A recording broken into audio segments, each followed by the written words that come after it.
शैतानों की एक रणनीति रही है कि जिनकी बराबरी ना की जा सके उनकी बुराई शुरू कर दो, और जिन्हें मैदान पर न हराया जा सके उन्हें झूठी अफवाह फैलाकर झूठा इतिहास लिखकर किताबों में हरा दो। नमस्कार, जय भवानी, जय स्वर्ण एकता। मैं भूपेंद्र सिंह तोमर।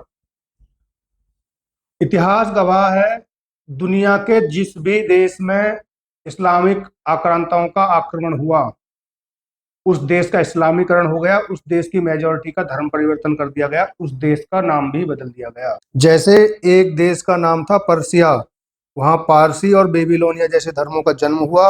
वो धर्म वहां पर अच्छे से फल फूल रहे थे, लेकिन जैसे ही वहां इस्लामिक आक्रमण हुआ, तलवार के दम पर वो लोग मार दिए गए और बचे हुए लोगों का धर्म परिवर्तन करा लिया गया और उस देश का नाम हो गया ईरान। और आज वहां पारसी और बेबीलोनिया धर्म के लोग ढूंढे नहीं मिलते। दूसरा उदाहरण है मिस्र, जो इस्लामिक आक्रांताओं ने आक्रमण करने के बाद जिसे इजिप्ट बना दिया गया। अच्छा, अब बात करें भारत की, तो भारत में हिंदू, सनातनी हिंदू हिंदू बने रहे, इसके लिए हमारे पूर्वजों ने हजारों वर्षों तक अपनी गर्दनें कटवाई, लाखों गर्दनें कटवाई, करोड़ों गर्दन काटी। हमारी माताओं बहनों ने जौहर किए, साके किए, लेकिन बड़े दुर्भाग्य की बात है कि हिंदू धर्म के ही कुछ लोग हमारे इतिहास को चुरा रहे हैं, विकृति कर रहे हैं। और जिन राजाओं का इतिहास वो नहीं चुरा पा रहे, हमारे जिन पूर्वजों के इतिहास वो नहीं चुरा पा रहे हैं, उन्हें वो गद्दार साबित करने में लगे हुए हैं। वैसे ही आज एक टॉपिक है, एक महान राजा, महान धर्मपरायण राजा, जिन्होंने कला को बहुत उच्च स्थान दिया अपने राज्य में, जिन्होंने अनेकों मंदिरों का निर्माण कराया, जिन्होंने अनेकों दान दिए, जिन्होंने कला, साहित्य एवं शूरवीरता के नए आयाम स्थापित किए। उन्हें इस देश के लोगों ने, इस देश के वामपंथी विचारधारा के लोगों ने, इस देश के इतिहास चोरों ने, इस देश की मीडिया ने, इस देश के नेताओं ने एक गद्दार साबित करने में कोई कसर नहीं छोड़ी है। नाम है महाराजा जयचंद गहड़वाल। आप आए दिन अपनी आम जिंदगी में सुनते होंगे, जहां गद्दारी की बात आ रही है वहां हर दूसरा उदाहरण महाराजा जयचंद गहड़वाल का दिया जाता है। और इस कदर इस बात का दुष्प्रचार किया गया है कि गद्दारी शब्द का पर्यायवाची महाराजा जयचंद जी को आज समझा जाने लगा है। मैंने सोशल मीडिया पे और व्यक्तिगत जीवन में खुद देखा है, कुछ अपने राजपूत भाई भी उन्हें गद्दार कहने लगे हैं। व्हाट्सएप यूनिवर्सिटी से जो ज्ञान है, जो प्रोपेगेंडा फैलाए गए हैं सुनियोजित षड्यंत्र के तहत। महाराजा जयचंद कौन थे? महाराजा जयचंद वो जिन्होंने अपने राज्य में, अपने शासनकाल में कला और साहित्य का बहुत सम्मान किया, लेकिन साहित्य ने उनका सम्मान नहीं किया। वो स्वयं संस्कृत के जानकार थे और उन्होंने, जो विद्वान लोग थे, उन्हें उस समय की प्रथा के अनुसार 2 बीड़ा पान खिला के सम्मानित भी किया। लेकिन हमारे पूर्वजों के प्रति लगाव कम होना और दूसरे षड्यंत्रकारी जिनके पास कोई स्वर्णिम इतिहास नहीं है, जिनके पूर्वजों ने ऐसे गर्दनें कटा के देश धर्म को नहीं बचाया, वो उनका हमसे लगातार चिढ़ना और अपने षड्यंत्रों पर काम करना। महाराजा जयचंद गहड़वाल की अगर हम बात करते हैं, मैं कुछ पॉइंट्स आपके सामने रखूंगा। सबसे बड़ा झूठ जो महाराजा जयचंद जी को लेकर समाज में फैलाया गया वो ये था कि संयोगिता उनकी एक बेटी थी और पृथ्वीराज चौहान के साथ उन्होंने गद्दारी की। फैक्ट नंबर 1, कलिंजर तथा महोबा के शासक परमादि देव के राज्य कवि थे जगनी। उनके द्वारा लिखा गया आलाखंड में साफ साफ लिखा गया है कि संयोगिता एक दासी पुत्री थी। वेद व्यास द्वारा रचित भविष्य पुराण में संयोगिता को एक दासी पुत्री कहा गया है। और वेद व्यास से यहाँ मतलब महाभारत वाले जो वेद व्यास हैं, महर्षि वेद व्यास, उनसे नहीं है। वेद व्यास एक उपाधि होती थी जिस पर श्रेष्ठ लेखक बैठते थे।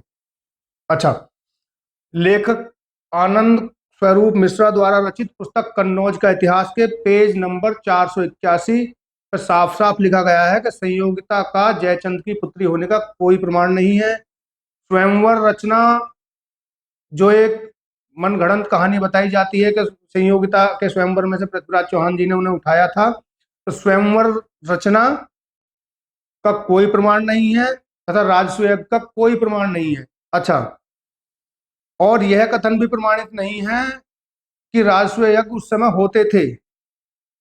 अगर राजसूय यज्ञ उस समय होते तो उनका जिक्र उनके महाराजा जयचंद जी के समकालीन किसी ना किसी राजा के इतिहास में जरूर मिलता। साथ ही राजसूय यज्ञ अगर होते तो उनका संकेत जयचंद जी से जुड़े हुए तामपत्रों और लेखों में जरूर मिलता। और राजसूयक की प्रथा जो थी वो महाराजा जयचंद के समय से पहले ही एब्सोल्यूट हो गई थी, बंद हो गई थी। उस समय भारत के किसी भी राज्य में स्वयंवर या राजसूयक की प्रथा नहीं थी।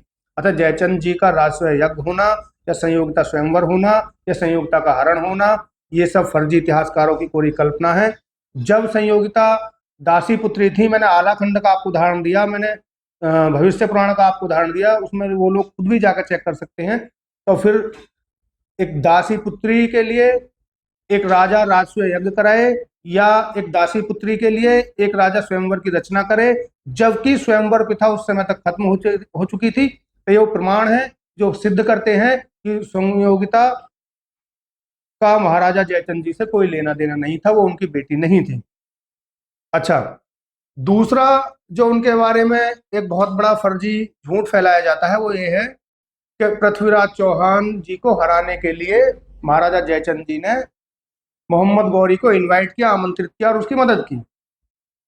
पृथ्वीराज चौहान जी की मृत्यु हुई थी सन 1192 में। मोहम्मद गौरी जो एक धोखेबाज, एक मलेच्छ था, एक विदेशी आक्रांता था, जिसे पृथ्वीराज चौहान जी ने हराया और बुरी तरह हराया, उसे माफ किया। उसके बाद 1192 में उसने पृथ्वीराज चौहान जी को धोखे से बंदी बनाया, वो सब हुआ, वो इतिहास आप जानते हैं। लेकिन खुद महाराजा जयचंद जी के की जो अगर हम मृत्यु की चर्चा करें तो 1194 में मोहम्मद गौरी से ही युद्ध करते हुए महाराजा जयचंद जी वीरगति को प्राप्त हुए।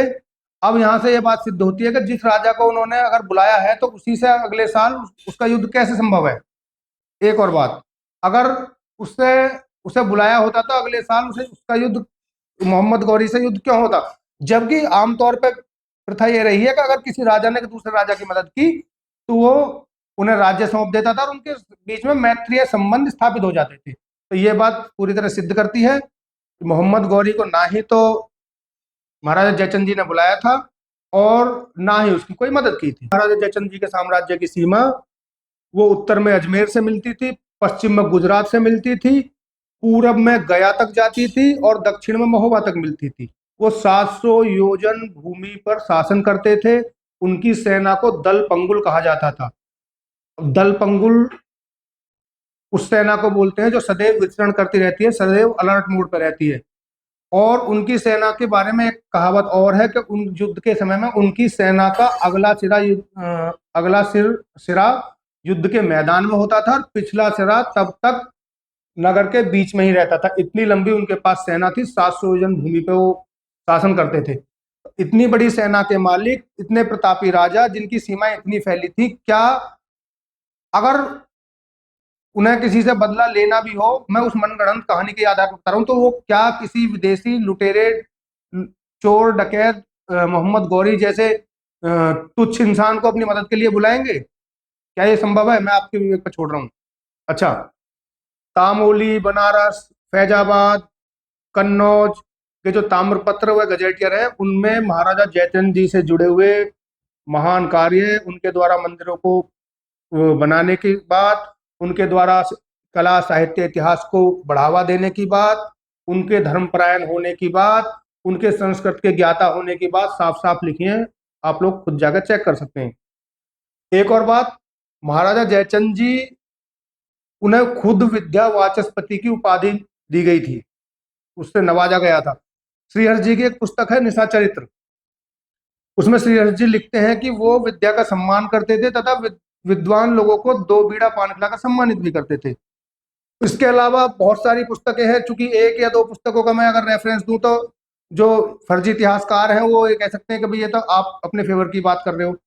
पुरुष परीक्षा, रम्मा मणि, प्रबंध कोश, मुस्लिम इतिहासकारों की अगर मैं बात करूं ताजुल मासिर में उनके द्वारा किए गए सारे कामों के, उनके द्वारा जो युद्ध लड़े गए, उनके रणकौशल के, उनकी सेना के, ये सारे ब्यौरे उसमें दिए गए, आप खुद चेक कर सकते हैं। अच्छा, एक बात और,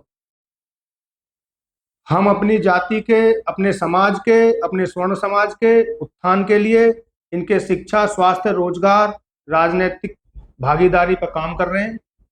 हम दूसरी किसी जाति से नहीं चिढ़ते हैं, लेकिन फिर भी दूसरी जातियों के लोग भारतीय संस्कृति और राजपूत राजाओं पर अगर कीचड़ उछालते हैं तो हम चुप नहीं रहेंगे। और हम बोलते नहीं है इसका मतलब ये नहीं है कि हमें पता नहीं है, हमें बोलने पर मजबूर ना किया जाए। अगर हमारे महापुरुषों पर ज्यादा कीचड़ उछाला जाएगा, हमारे इतिहास का विकृतीकरण ज्यादा किया जाएगा, तो फिर हम ये भी बोल सकते हैं कि मोहम्मद बिन कासिम का जब अटैक हुआ, जब उसका आक्रमण हुआ, जब उसका भारत में आना हुआ, तो किस जाति के लोगों ने मदद की थी। हमें ये भी पता है कि ग्वालियर में फिरोज शाह तुगलक ने किस जाति की महिला के नाम पे वो महल बनाया। हमें यह भी पता है कि मुगलों के आने से पहले गयासुद्दीन तुगलक की किस जाति के लोगों ने मदद की थी। हमें यह भी पता है कि अकबर को अपनी बेटी देकर किस जाति के लोगों ने अकबरी डैश जाति का नाम वो कहलाए। जहांगीर को अपनी बहन बेटियां देकर उस जाति जहांगीरी डैश उस जाति का नाम वो कहलाए। और भी बहुत सारी जानकारी हैं जो हम कह सकते हैं, लेकिन हम नहीं कहना चाहते क्योंकि हम सभी जातियों का सम्मान करते हैं। इसलिए मैं सभी को चेतावनी देना चाहता हूँ, हमारे इतिहास पर उंगली ना उठाएं। आपका इतिहास कोई नहीं है, इसमें हमारा कोई दोष नहीं है। हमारे पूर्वजों ने आपकी रक्षा की, हमारे पूर्वज आपके सम्मान के लिए भी लड़े, वो कभी केवल राजपूत के लिए नहीं लड़े। इस वीडियो में जो फैक्ट्स मैंने आपके सामने पेश किए हैं, इन्हें इकट्ठा करने में हमारे छोटे भाई आदित्य राणा बिसाड़ा और बड़े भाई प्रदीप राजपूत जी अहमदाबाद जो गुजरात से हैं, उन्होंने बहुत मदद की और बड़ी मेहनत से उन्होंने फैक्ट्स जुटाए हैं। इनके सारे रेफरेंस, उन पुस्तकों के लिंक मैं आपको डिस्क्रिप्शन में दे दूंगा। आप सभी से निवेदन है कि अगर आपको हमारी मेहनत पसंद आए तो इस वीडियो को ज़्यादा से ज़्यादा शेयर करें, उन लोगों तक जरूर पहुंचाएं जो आज भी महाराजा जयचंद जी को अपने मन में गद्दार मान के बैठे हैं। और इनसे जुड़ी अगर कोई और बातें जानना चाहते हैं तो कमेंट बॉक्स में हमें बताएं, या भविष्य में या अगली वीडियो आप किस टॉपिक पर चाहते हैं वो भी हमें जरूर बताएं। बहुत धन्यवाद। क्षत्रिय समाचार चैनल को सब्सक्राइब करें, सभी लोगों के साथ में शेयर करें। जय भवानी, जय राजपूताना, जय स्वर्णिकता।